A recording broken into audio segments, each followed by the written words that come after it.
December 1942, somewhere over the Solomon Islands, a 19-year-old named Eddie Kowalski sat as a waist gunner in a B-17 holding tight to his Browning M2 that shook in his hands like a jackhammer.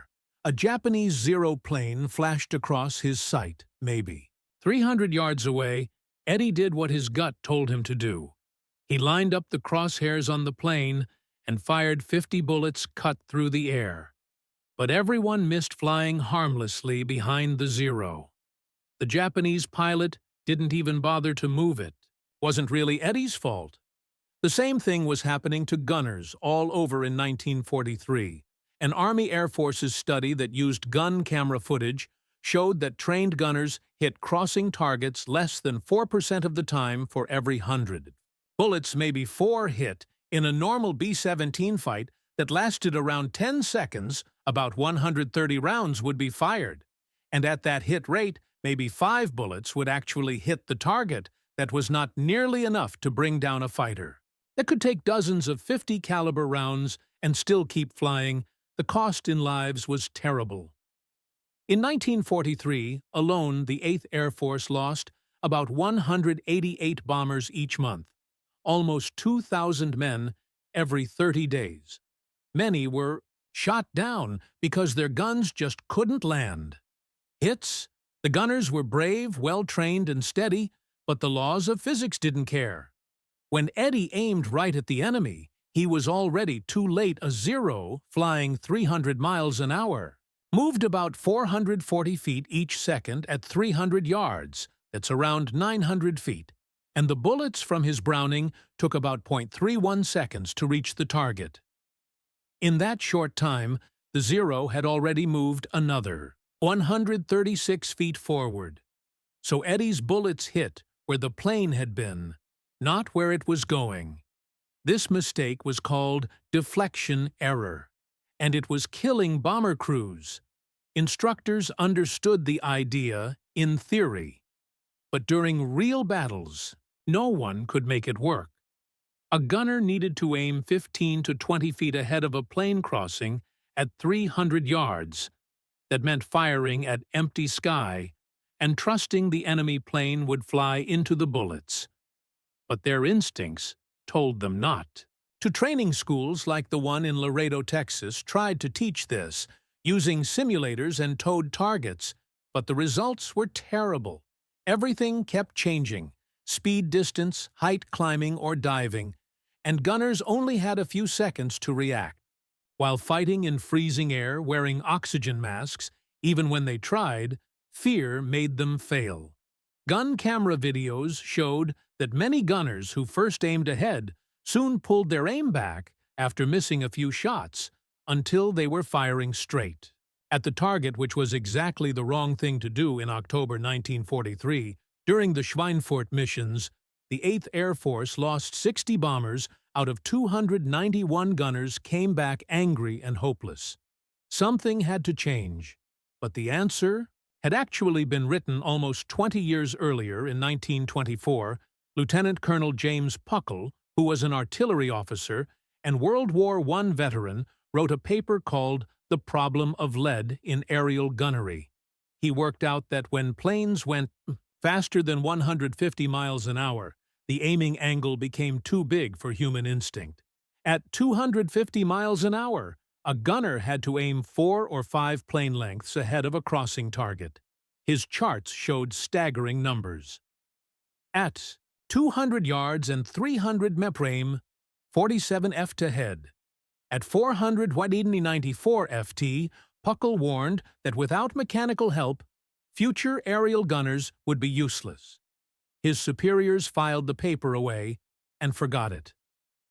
Through the 1930s, aviation technology soared, but training stayed stuck in World War I habits. Breath control triggered discipline. Static targets. The Army assumed American marksmanship would solve everything. It didn't. When the U.S. ended the war in 1941, its gunnery program was catastrophically outdated. Students fired only 1.00 rounds total in training, mostly at slow, predictable targets. By mid-1942, losses mounted, and desperate officers started digging through archives for answers. Captain Robert Williams found Puckle's forgotten paper and realized the old officer had predicted everything. The math was still accurate, and the desks piling up proved him right. But there was a problem. Humans couldn't consciously calculate deflection under fire. If math couldn't be done in combat, maybe instinct could across the Atlantic. The Royal Air Force had already been wrestling with the same issue. In 1940, Squadron 609, flying Spitfires during the Battle of Britain, discovered their hit rate against crossing German fighters was around 6%.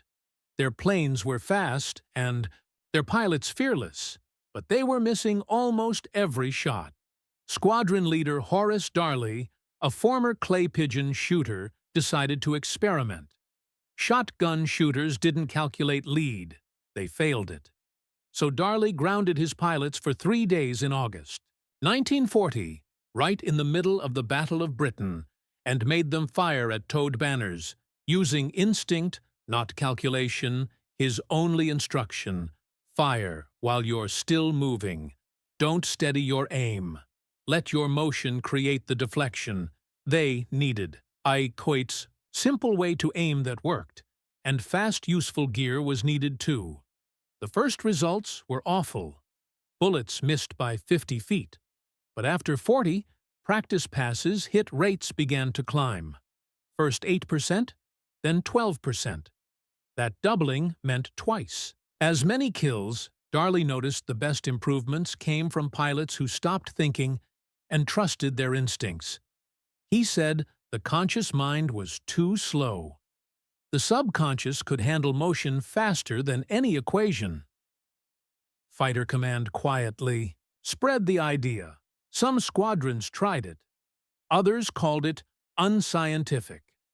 By 1941, the results proved the idea, and instinctive deflection became an unofficial standard.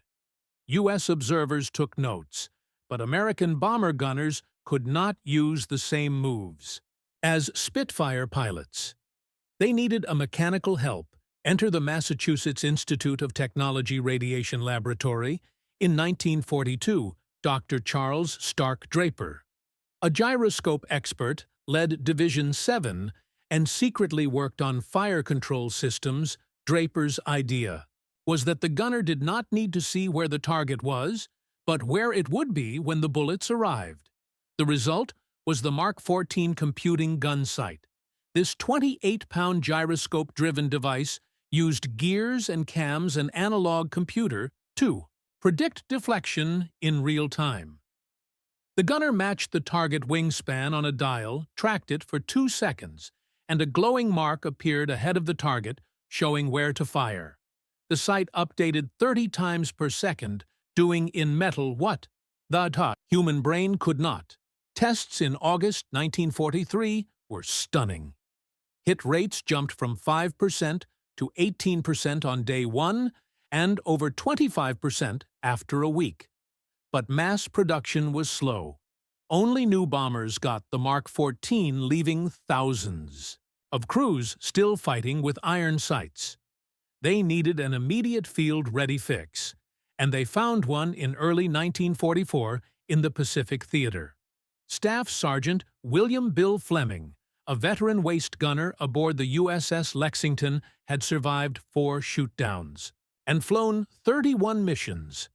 In his notebook, he'd sketched enemy aircraft with lines showing where he'd aimed when he actually hit. He measured his leads by plane lengths, 2, 3, sometimes more. He showed the notebook to Lieutenant Commander Butch O'Hare. The Navy's famed Ace O'Hare instantly saw the value of empirical deflection data from real combat. He ordered Fleming to teach his method. Fleet-wide, Fleming's system was simple. During drills, one sailor walked the deck holding a model plane on a stick, while gunners practiced aiming ahead of it by 1, 2, or 3 plane lengths, depending on angle. No math, just a visual rule. Count plane lengths and fire. When the E. Lexington tested the method in March 1944, hit rates more than doubled from 4.2 to 9.1 hits per 100 rounds. Within weeks, other carriers adopted it. By May, spot shooting was standard on the Essex Enterprise and Bunker Hill. The beauty was psychological as much as practical. Telling gunners to lead by 50 FT meant nothing. They couldn't picture distance at 300 wide, but 2 plane lengths gave them a clear mental picture they could act on instantly. The Army Air Forces adopted a similar technique under the name radius of action to improve accuracy quickly and save many crew. Live's shooting manuals began showing diagrams of proper lead measured in target wingspans. Training bases in England completely changed their programs by mid-1944, and bomber loss rates started to drop from 5.2% in late 1943 to 3.4% by mid-1944. Those few percentage points meant hundreds of crews made it home. Still, knowledge alone was not enough. Combat psychologists studying returning gunners found a common failure they called threat fixation collapse. Under extreme stress, even well-trained gunners went back to aiming straight at the enemy. The closer the attacker got, the faster their training disappeared. The only real fix was endless practice, so much that correct deflection became automatic without needing to think about it. By late 1944, as the Allies gained air control, training courses got longer. Programs that once lasted 4 weeks now ran 10 students, fired 5,000 rounds, 5 times more than in 1942 mostly, at fast-crossing targets. At the Naval Air Gunners School in Jacksonville, new motorized turrets and high-speed boats. Towing targets gave trainees 50 to 70 live passes every day. Instructors said little students learned by watching the tracers, adjusting and firing again. Slowly, their subconscious learned to lead the target naturally. Veteran gunners who survived 30 missions showed something amazing on film. Even when enemy fighters came screaming at them, their aim stayed calm always. Just ahead of the target, they had reached the martial state, the Japanese called mushin. No mind where skill flows automatically. But that level of mastery took time and huge amounts of ammunition, something wartime production rarely allowed. Most crews never reached it fully, leaving behind a strange and costly imbalance. Some bomber formations packed with seasoned veterans could hold off waves of German fighters, while others filled with new replacements collapsed within minutes. Luftwaffe pilots learned to spot which groups were unsure and hit them first. The change from desperate misses to accurate deflection became one of World War II's quiet victories. What started as a 4% hit rate grew to more than 20%. By 1944, not because of better guns, but because people learned to think in a new way. The Mark 14 sight later improved into the Mark 18 and then into digital fire control computers used in Korea and Vietnam. By the jet-age systems like the F-4 Phantoms, lead computing sight did in microseconds what Draper's gears once did with metal modern missiles like the AM-120.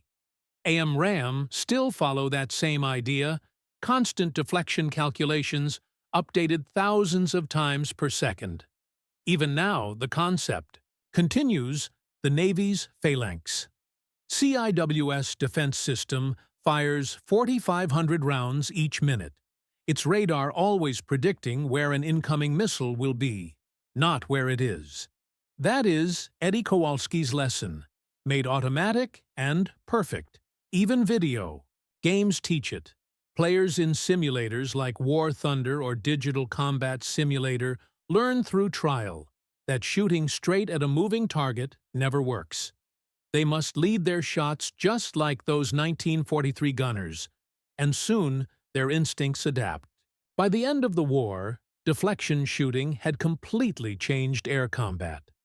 Thousands of airmen survived because They learned to do something that felt completely wrong. Aim at empty sky and trust physics instead of their eyes. It was more than a technical win, it was a mental one. Humanity showed it could retrain instinct itself. The story of Eddie Kowalski and the thousands like him is really about adapting under pressure, about teaching the mind to see the world not as it feels, but as it truly is, because survival often depends on one hard truth. When instinct says aim where you see, you must aim where it will be instead.